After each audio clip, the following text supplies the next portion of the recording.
Pripovedka o lipicancu. Nekoč se je v deželi burje, kamna in suše, v deželi, ki sta jo zgradila hudič in Bog, beli kobili skotilo črno žrebe.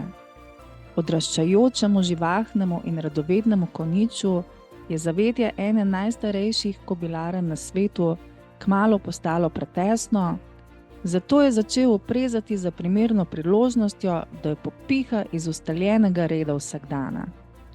Minevali so meseci, minilo je nekaj let, a žrebiček ni obupal nad svojimi sanjami. To je videti, spoznati, doživeti ves svet. In res. Mrzlega zimskega dne se je pognal skozi odprta vrata bele ograde svobodi in večnosti nasproti. Njegova temna griva je plapolala v burji, ki je brila skozi neizprosno pokrajino, kopita udarjala po rdeči trdi zemlji. Dirjal je pod razkošnim vejevjem maklenov, javorjev, lip in jesenov, mimo vinogradov in pašnikov, preskakoval škavnice, vrtače in uvale. V somraku tretjega dne je prigalopiral do vhoda v jamo, iz katere se je vil ozek pas svetlobe. Začel se je spuščati po strmem robu, a že po nekaj korakih mu je na mokrem kamenju spodrsnilo. Zakotalil se je v temo in izgubil zavest. Ko je odprl oči, je ob sebi zagledal 3 svetleča bitja. Kdo ste? Je trepetajoč vprašal. Spregovorila je prva prikazen, podobna svetlikajoči se deklici. Ne boj se, bile rojenice smo. Si drzna spoznati svet, od katerega bežiš. Strmel je vanje s svojimi velikimi temnimi očmi in obotavljivo prikimal. Vile so ga obdale ter zaplesale svoj ples.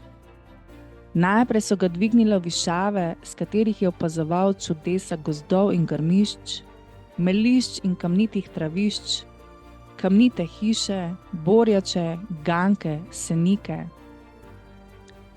Nato so ga spustile med podzemni živelj, kjer se je čudil stalaktitom in stalagnitom, zmajevim mladičkom in dobrovratnikom, jamskim školjkam in hroščem.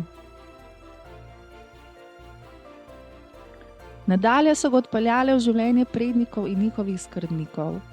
Tu je občutil inteligentnost in dobrohotnost, pogum in dostojanstvo, skromnost in živahnost ter vztrajnost in trdoživost, potrebne za preživetje.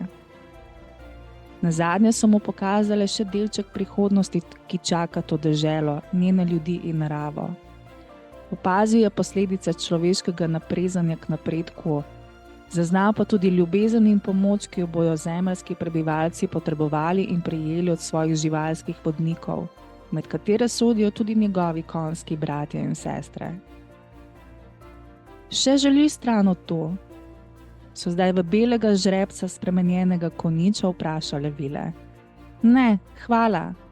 Zdaj vem, kdo sem in kam sodim, je odvrnil.